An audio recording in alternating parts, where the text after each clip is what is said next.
Welcome to Inflammation Nation. My name is Brian Lynch. Inflammation Nation is a podcast from Arthritis Ireland aimed at increasing awareness and understanding of arthritis and related conditions. I'm delighted to be joined by Anya O'Hara, an award-winning performance artist, theatre maker and facilitator who is based between Dublin and Mayo. Anya creates exciting and vulnerable work for and about people who are often left out of traditional art and theatre spaces. Anya, great to have you here. Great to be here. I'm intrigued by your work as an artist in using chronic illness and disability as a source of inspiration. Can you talk to us about that? Yeah, I suppose, I have fibromyalgia and also endometriosis and a couple of different mental health conditions too, a fun pile. And as long as I can remember, I've used art to kind of work through feelings or frustrations or find humor in things. So when I sort of developed chronic illness, it was natural for me to kind of turn to art to work through it and also to connect with other people who might have experienced similar things to me. So I suppose I started making work initially about my experiences, trying to find a diagnosis and trying to engage with medical professionals, I suppose, and kind of how I was ignored and repeatedly misdiagnosed. And I wanted to, I suppose, survive that time. Like, it was a very difficult time mentally as well as physically. And I suppose art was really helpful to me in working through those things and in connecting with others that have experienced similar stuff, I suppose. So you weren't even thinking so much of an external audience. This was very much you as a creative person looking to find a way of dealing with what's going on in your body and your life. Yeah, I mean, at the time when I was starting to make those kind of works, I was initially doing like drawings and some writing. And I really didn't think that many people would ever see it because I was sort of at a point in my career where I was really physically unable to go anywhere or do anything. So I was like, well, any kind of progress I've made in my career as an artist is probably done. You know, I was like, look, this is probably it. I can't do the long hours. I can't stand up. Like, I'm just going to do this for myself because this is my natural way of dealing with like struggle, is to create. So I really didn't think that anyone was ever going to see the works that I was making or the kind of ideas that I was working with. And did that impact then in turn the fact that you were free from, if you like, maybe the pressure of an external audience or looking for acclaim or any of the normal things maybe that somewhere is at the back of an artist's mind, that you could just simply do this for yourself in response to where and how you were? Yeah, for sure. Like, there's a big freedom in that, especially when you're like, now when I'm making work, I'm much more aware of like, what if my doctor was to see this? Would that impact how they speak to me, how they see me, how they treat me? Whereas at the time I was like, okay, I'm gonna draw a cartoon about like this ridiculous thing a doctor said to me today, and I'd never thought they would see it, and so I didn't think that it would impact me in any way, and it did give me kind of a freedom to do whatever I wanted in a way that I didn't have before while creating artworks that were like true to life, I suppose. Did you find then, looking back, is there a dark humour through some of it? How would you describe the emotional resonance of the work? Yeah, for sure. Like throughout my career, I suppose that's like a constant. It's a part of my personality as well. And I think it's present for a lot of us with chronic illnesses or disabilities, because you're like fighting against this world that's like not built for you. And in order to keep going, you sort of have to sometimes laugh about things that are really, really horrible and difficult, because otherwise you would be overwhelmed by like the pressure and just give up, I suppose. So there's a huge element of dark humor in all of my work, even if it's not about chronic illness. It's just part of who I am as a person, and also a very Irish thing, I think, to just sort of make fun of yourself and make fun of horrible situations. Mm. And what way then, when you got the fibro diagnosis, you were diagnosed with fibromyalgia was in 2016? Yeah, I think it was 2016. Um, so on the one hand, it was like, it was a relief to hear someone finally listen to what I was saying and immediately believe me and immediately give it a name. Mm. There's like a lot of talk about whether or not having a name for what's wrong is really helpful, especially in something like fibro where they're not really gonna, there isn't a, they can't say, oh, we're gonna fix you now, Mm. done. Yeah. Um, but I found it really, really helpful to have that diagnosis and purely to be believed. Um, because at that point I was like, I was questioning myself and I was questioning what was going on with my body and if it was true, you know, like Mm. doing all this second guessing. And had it taken you quite a while to get a diagnosis then? What was that like? Um, yeah, it took me years. Like, um, I saw lots and lots of doctors. Because I have a history of mental illness from when I was a child, like I have an anxiety disorder. So initially it was kind of put on that. So people were like, well, you have an anxiety disorder, you have depression. So it's probably this. And I was kind of, because of the way our health service works, it was easier to give me medication straight away because they couldn't give me access to therapy or counseling straight away unless I was like at a breaking point, which is obviously a really big problem. So I was kind of put on lots and lots of different medications that really um, were really difficult, and I found the experience of being on them horrible and really confusing. And this kind of kept going on for maybe 4 years, where I was sort of trying different doctors, trying different antidepressants, anti-anxieties, and nothing was working and nothing was changing. And I remember I like sat down and I was like, I have to get out of this. Like, this cycle isn't working and I don't know what to do anymore. And I like wrote out a script for my doctor and I wrote down everything that was happening. And I was like trying to psych myself up. And I went in and I was like, okay, we need to sort this out. And I was like, make eye contact, you know, like Mm-hmm. just sit the right way, like Mm. be assertive. And she did. She like really took me seriously and she could kind of see it in me that I was just done. And I needed help. And the problem is that like I had to say, refer me to a rheumatologist, refer me to a neurologist, refer me to, like, I had to almost tell her what to do. And she did. But I did have to pay for it because the waiting list is so long.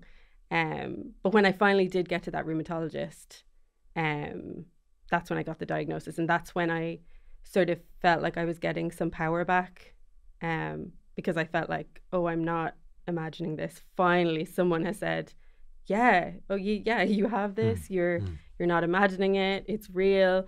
Um, no, we can't cure it, but here are some things that we can do. Like, it felt like there was finally, I could finally take some action that might be actually helpful in a way that trying all of these meds that weren't necessarily helpful to fibro was. Mm. I'm wondering, is that external validation by an expert, by a healthcare professional, what does that do to you in terms of how you feel about yourself then, your own internal validation? Does it impact it in any way? Do you kind of feel to yourself, oh yeah, I'm not actually imagining all of this. This is kind of, they have told me that this is what it is. It's kind of diagnosed now. Does it how did it affect you? Um, I was really upset. I was really mad. Like I was like grateful that this was finally happening, and I was happy that it was something, we had a name for something. But I was really mad and really upset, and it really impacted my mental health because I was like, okay, so it's been like 4 years, so I could have been working on this 4 years ago. I didn't have to go through all of that stuff that I went through. Like, I didn't have to if this had happened sooner. Mhm. So I spent like some time being really, really angry about it, I suppose. And did your creative work, did it help with processing of that? Was that filtering through in terms of what you were doing, what you were producing? yeah, actually, after I was diagnosed, there was like a period of time where I really didn't want to make anything. I think I was just sick of everything, and I didn't feel like the work could say much. I didn't feel like I had much to say. It was like a really low point.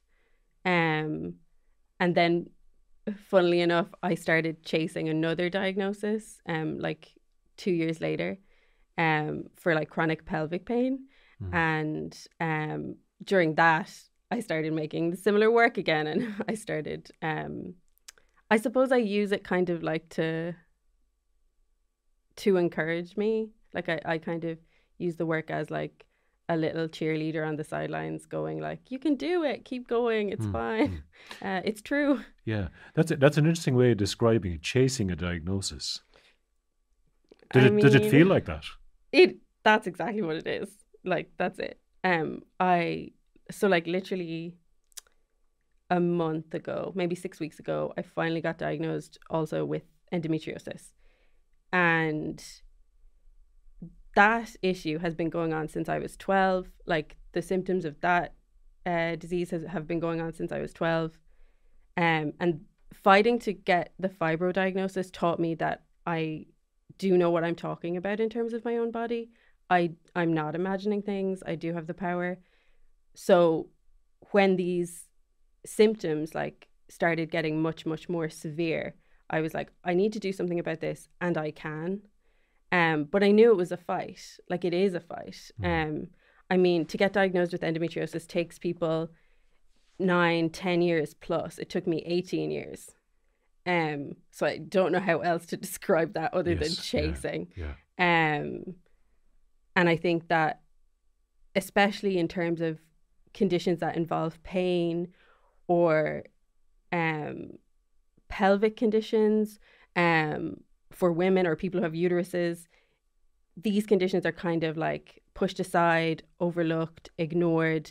You're kind of told that period pain is normal. And you're like, yeah, but to what extent? Like, how much pain is normal? Um, and it involves such a huge slog to finally convince someone that you're not talking about some cramps. You're talking about like passing out from the pain. It's very serious. A whole other order, really, isn't it? Yeah. Yeah, and we Yeah. have so little Mm. vocabulary to describe pain in a clear way to medical professionals that I'm in pain sounds, that could mean 100 things. Mm. And it's really difficult to communicate pain, especially when you're someone that lives with chronic pain and are used to um almost like masking the pain, or like, because it takes energy to perform pain. Um, so after years of chronic pain, you learn to be like, I'm sitting here and I'm still, my face is not winced, I'm not crying, but I'm in a ton of pain. Mm.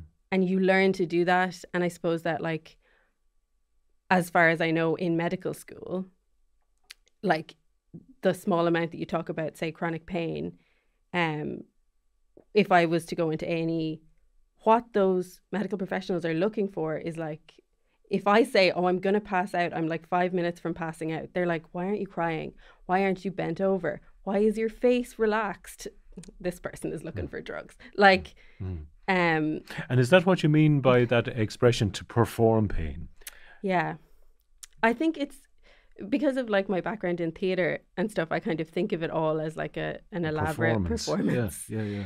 And I think of often going to the doctor as like a performance, and I have my script and I have to act a certain way and talk a certain way, because that's how you get results. And it's very grim. And I don't mean this for everyone. Like, there are some people that are very sound and you can be upfront with them and they understand these things. But you can't understand every condition. Like, there isn't enough time for like a GP to know everything about every condition. So I do think that they need to be taught a lot more about pain and about how people act when they're in pain long term. Because I almost, sometimes when I'm like trying to talk to or trying to get assistance, like say when I was looking for that endometriosis diagnosis, I sometimes think that if I went in and I was crying and I was bent over, I would be taken more seriously. And I want to find the words to explain that, like, I've learned not to do that because I wouldn't be able to continue if I was like bent over in pain all of the time. And obviously there are points, there's like a level of pain that I can't, I suppose, ignore, and that I do lose control. But yeah, I suppose I find it really interesting how people with chronic pain eventually learn to like look like they're not in pain. I'm interested then in terms of extending that beyond, say, healthcare professionals who are obviously crucial. Their understanding of what you're going through is absolutely essential. But in terms of, your engagement with them, it probably, for a lot of people, who are living with conditions, it'll be, relatively infrequent in the scheme of things. Most part we're dealing with family, friends, relations, work colleagues, the neighbours. Yeah. How does that extend then this kind of, I don't want to say role playing, because that's an unfair way of describing it. Because again, you're probably putting on your best sense there. You have to really to get through life, for yourself as much as for anyone else. But does that cause challenges on you in terms of how people understand you are as living with chronic pain and in chronic pain? Because they just see you looking fine and healthy and going about your life in an ordinary, productive fashion. Yeah, I think so. And especially in terms of like art or like, say, my social media. I post about things when I'm doing a show, when I have an artwork that I want to talk about.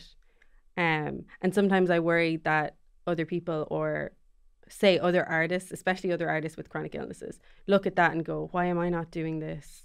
They look like they're doing lots of stuff. They look like they're never sick.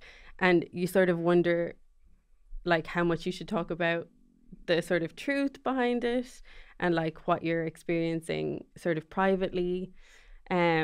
It's very difficult. I mean, it's difficult with like family and friends as well.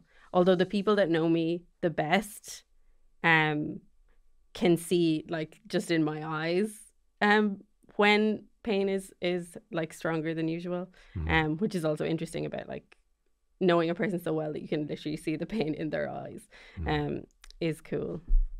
One of the things that kind of strikes me about your work is that you use it as a mechanism to engage with other people, and you talk about excluded groups, people with ill health or disability that are you regard as being, and oftentimes are, in fact, excluded from, say, theatre, from art spaces. But last year and, ongoingly, you have used the arts as a way of bringing people together through chronic chats and other initiatives you've undertaken. What was that like as a leader, as a facilitator, maybe as a curator, perhaps? What was it like kind of bringing other people together with that commonality of experience? It was great. Like, I often feel like left out especially in theatre. It can be very difficult to be someone that works behind the scenes and also like need accommodations, because the industry is so underfunded until you get to like the absolute top level, that you're expected to work 14-hour days, work through breaks. No one's forcing you to do this, but the expectation is there for everyone, and it's really hard to continue to do that, and also to advocate for yourself and say, look, I have to take an hour break. When you're trying to continue to get work and you're trying to stay in the industry, and you still want people to listen to you. So I suppose doing something like Chronic Chats, which was sort of a peer support group where we kind of met up and like chatted, and also created, did some drawings. We did some colouring based on some drawings that I had already done. And we just kind of talked about our experiences, and being around other creative people that had similar experiences just made me feel way less alone. In a way that I wasn't necessarily expecting. Like, I really wanted to bring people together, and I wanted to give people a space where they could be creative from home, like from their beds or whatever was comfortable for them. But I wasn't expecting for it to be so, I don't know, unbelievably like powerful for me as well. Like it was just amazing to like feel like I wasn't the only one. I mean, I know I'm not the only one, but I often feel very alone in being sick and working in the arts, because it's often such a solitary role, I suppose, and you don't want to be you have to fight a lot already to be an artist,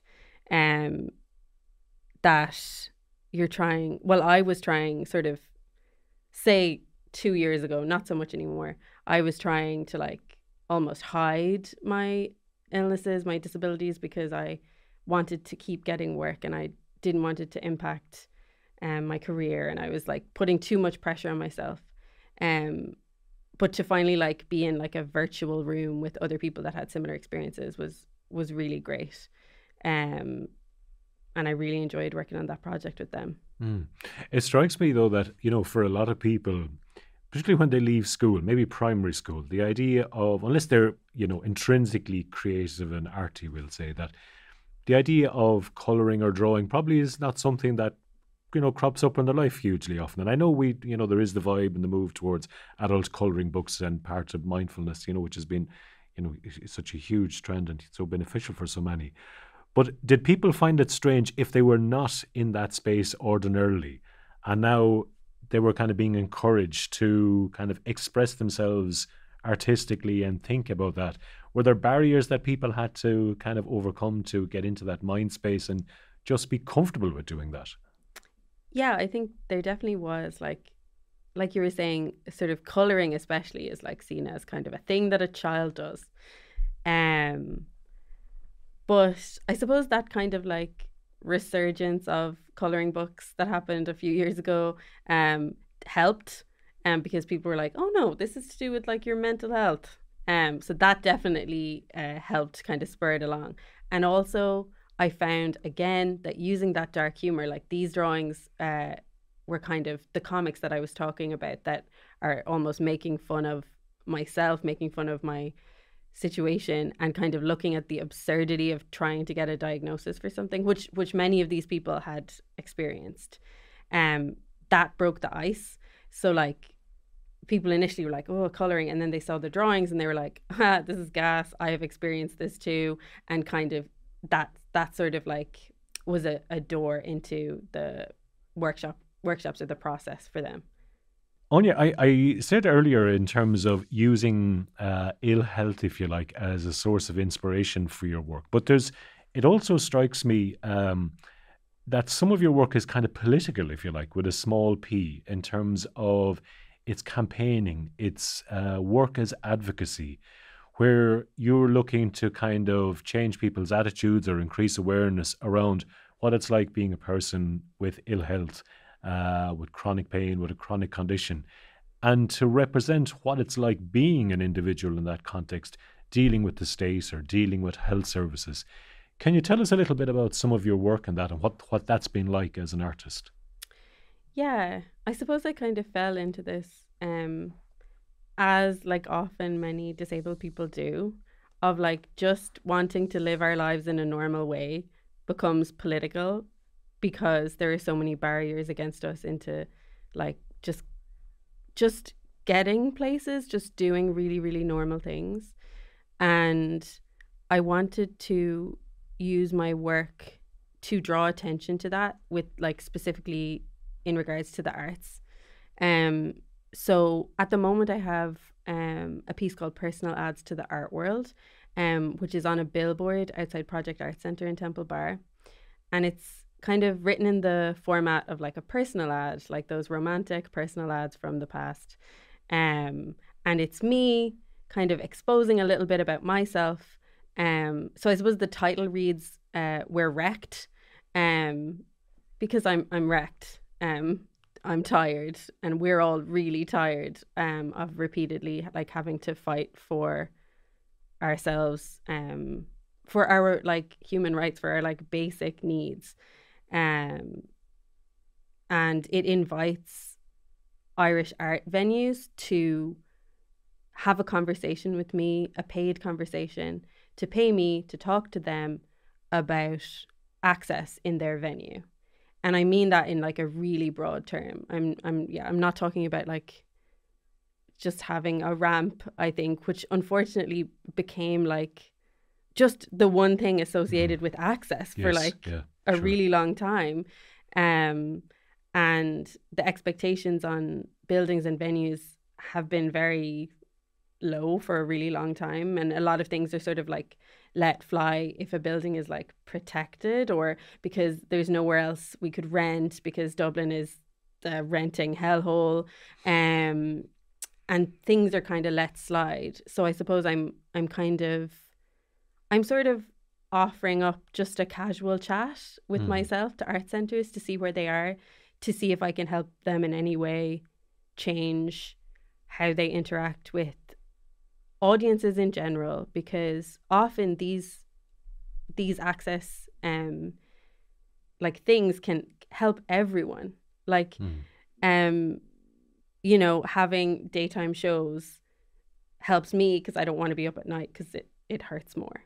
But it would also help people who are parents or carers or people, you know, like there's lots of different people that things like that would help. So I'm hoping to talk to some different venues throughout September as part of that project. And what has been the response so far, or is it still too early to say? We've had a pretty good response. A good few sort of directors and like building managers have got in touch with me and are going to chat to me in September. So I'm really excited about that. People seem open to the idea.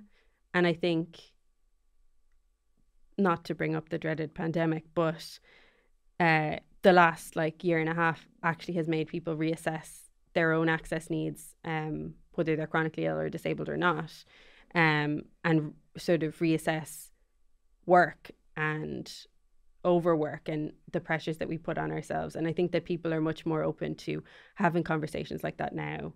And I'm really excited to, I suppose, continue talking, because I think that we just need to be open about it. We can't be afraid to ask about access. We can't be afraid to talk about disability or chronic illness, because that's where all of the problems stem from, is like our shame.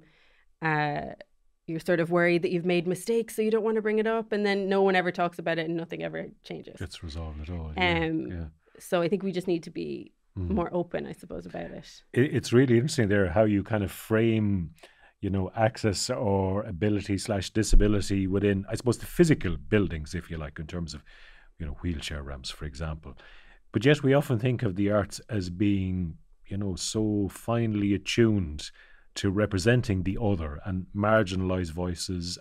But yet we know it doesn't always work out. You know, theatre and representation of women there and their participation has been obviously a hot issue.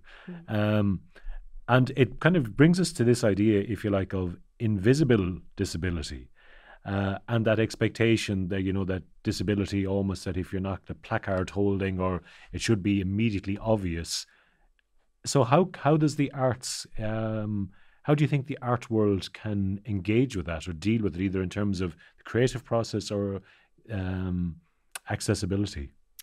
I mean, I think that we need to be much more open about things like that from the beginning. I think if say you're in charge of a project, or you're a producer, say in theatre, and you're working with a team, I think having discussions about access, having discussions about like needs in general at the beginning of a project is really important for everyone and makes everyone's lives better. Like, I'm currently working with a company who have created like this sort of amazing like form. It's really short. It kind of says like, do you have access needs? And then it kind of gives a couple of suggestions. So like, do you need larger print text? Would taxis to and from rehearsals be helpful for you?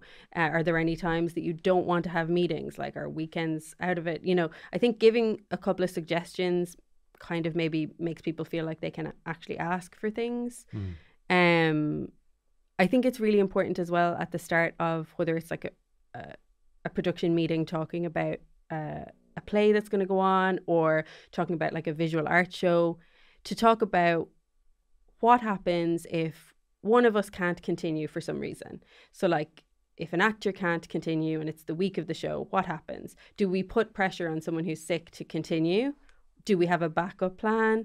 Like, I think it's really important to have lots of contingency plans for things like that, because often the worst work practices happen in that week of the show, where the show becomes the most important thing.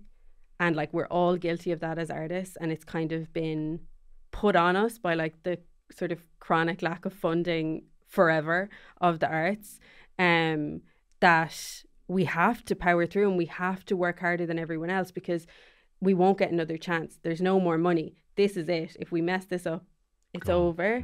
But we need to have contingency plans to look at in those like crucial moments. We need to have a welfare person in those moments that you can go to and say, I'm really sick and I can't go on. And they go, okay, that's fine. We won't hate you. We won't like tell all companies never to work with you again. We will accept that that's a part of life and we will figure it out. And obviously more funding from the Arts Council would help there a lot, because obviously if you have more money, you have more freedom to replace people, rebook venues, whatever. But we just need to, I suppose, sometimes let go of the show must go on sort of thing, because, you know, not at all costs. It's not more important than like someone's well-being. Yeah. It's just not. Yeah, it's an interesting reevaluation of priorities. In my introduction to you earlier, I described you as an artist and a theatre maker. And it strikes me that some of the projects that you have led, like say, for example, The Patient Will See You Now, which ran last autumn in the A4 Sound Gallery, which brought other people into the process, like, you know, and focused on changes in accessing the health system in Ireland. Can you tell us a little bit about that, maybe where the idea originated, and describe it and what you were hoping to achieve there? Yeah, so I suppose this work, which was like a large-scale installation that you kind of came, experienced. There was physical artwork like drawings and kind of signs, and there were some sculptural pieces in terms of chairs that you sat on. And then at the end of the sort of experience, you had a meeting with me, sort of as a doctor / patient, like an expert patient, if you will, because a lot of the time people with endometriosis are described as expert patients because we know so much about the condition. We know, so that work stemmed from those drawings that I was talking about creating when I was trying to figure out what was wrong when I was looking for that fibromyalgia diagnosis. So I was really lucky to get this residency with A4 Sounds. They really focus on giving people who don't often get access to things like a solo show, a big space to themselves, a studio, support. And also they're really supportive in terms of like helping you cover your rent, knowing that you need to eat. They're really aware of like practical things you need. And it was a really new way of working for me and kind of gave me the freedom to really experiment and really go big with this piece. So I suppose I wanted to reevaluate medical spaces in Ireland and the process of finding a diagnosis in Ireland. And I wanted to offer some comfort to people that had been through that process, and also shed some light on it for people who maybe had only ever been in the hospital to like visit their granny when she was sick or something, like once. So I suppose I was trying to do two things. And there were two different experiences to be had. I kind of offered one experience if you were identifying as chronically ill or disabled, and I offered another experience if you were not. And it ended with sort of a part scripted conversation with me, in which we talked about like utopias, like what would be the ideal health system? Like, is it possible to have an ideal healthcare system when living under capitalism? And I kind of invited participants to give me their unfiltered opinions, like Tell me what you think like the Minister for Health should do. Or go even bigger and just be like, so if we started again, when we finally had power over our own country, part of it, what could we have done differently? Was it possible? And we had lots and lots of really interesting conversations. And there was a few like med students and medical professionals that came, and it was really interesting to get their point of view, because obviously they know so much more about the system and have been also mistreated chronically by the system as well. So yeah, it felt really productive to have those conversations, and I'm really hoping to kind of move forward with that research, to kind of continue creating work around this idea of healthcare utopias and like the ideal system. Like, what do I actually want from going to see the doctor? I know where obviously this is an audio medium, and so it might be a bit challenging, but you described there was two pathways. So some, for people who identify themselves as living with chronic illness, and then say for others. Can you describe what they were seeing? What were they experiencing as they worked their way through the exhibition? I suppose that one of the main like sculptural pieces of the work was a bench, kind of a row of chairs, and they were bright orange, and there were two. So there was one that was just a normal row of orange chairs, and there was one that was at an angle. So one of the chairs was much, much higher, and one of the chairs was on ground level. What I was trying to do with that particular sculpture was get across the uneasiness on my feet that fibro gives me. So it's almost like you're constantly about to fall over. Like it's always like you're gonna fall, your knee's gonna go now any minute. And I was trying to get across how I feel physically in my body when I'm sitting in those waiting areas.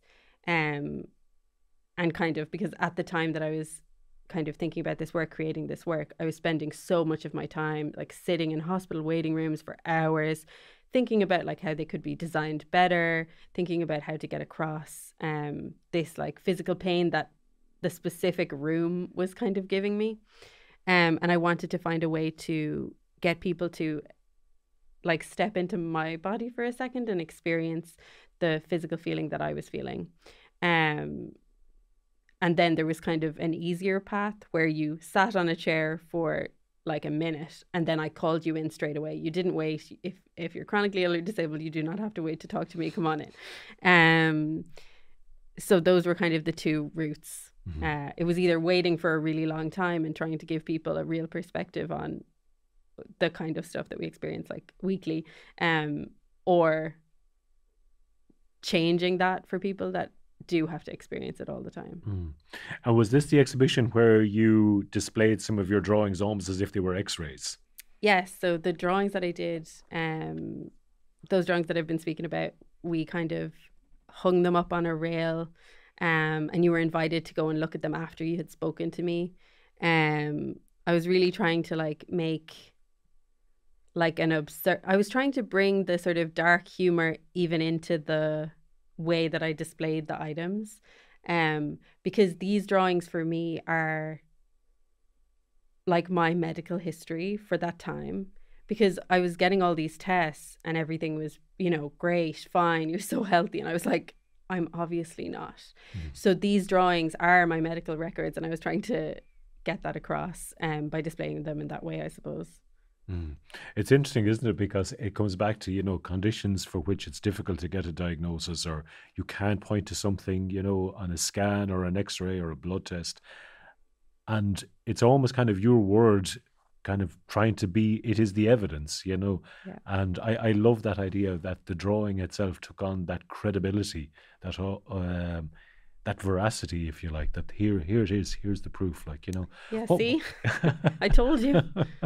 What was that like for you as the creator of that? That must have been really empowering, I imagine. It was.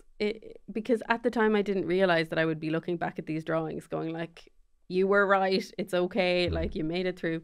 It was really fun, and I suppose to get to show them off to everyone now that I've gone through it. I think it would have been much different, obviously, if I didn't have a diagnosis and I was showing these, I think it would have said something much different. That's interesting. Yeah, where they were almost after the fact that here you have them, like, yeah. Yeah. I mean, I still look back at them to try and figure out, oh, what was going on then? How was I feeling then? How much, to try and like, when I'm, I suppose, figuring out my day to day, like, am I worse? Am I better? Has something changed? I do go back to them the same way that you would go back to like an MRI report or like some blood tests. And I find that really interesting as a thing, that they're both an artwork and also like literally a medical record for myself. Sure. Anya, if anyone is interested in finding out more about your work, where can they see your stuff? Well, if you're in Dublin, you can walk down to Temple Bar, or I'm really sorry if you're in a wheelchair and you want to go to Temple Bar because it's hell. You can also see my work on my website, anyaohara.com. I'm on Instagram at misc.aine. I'm also on Twitter, but I don't really post about art. I just kind of go on about the gas. So if you want to see that, you can. Yes, as a proud Mayo person, yeah, I can imagine. Yeah, the GAA it's inevitably going to be a hot topic. Yeah, there. I can never stop talking about it. Fantastic. Listen, it has been such a pleasure meeting you and having this conversation. I've really, really enjoyed it. Thanks so much for sharing your time, your story, and your personal experience. I know our listeners would certainly enjoy it as well. That's all from this episode of Inflammation Nation. Don't forget to subscribe on Apple Podcasts, Spotify or Stitcher, or as they always say, wherever you get your podcasts. For further information about arthritis, you can visit our website, arthrititsireland.ie, or contact our helpline on 0818 252 846. See you next time. Inflammation Nation is supported by Pfizer.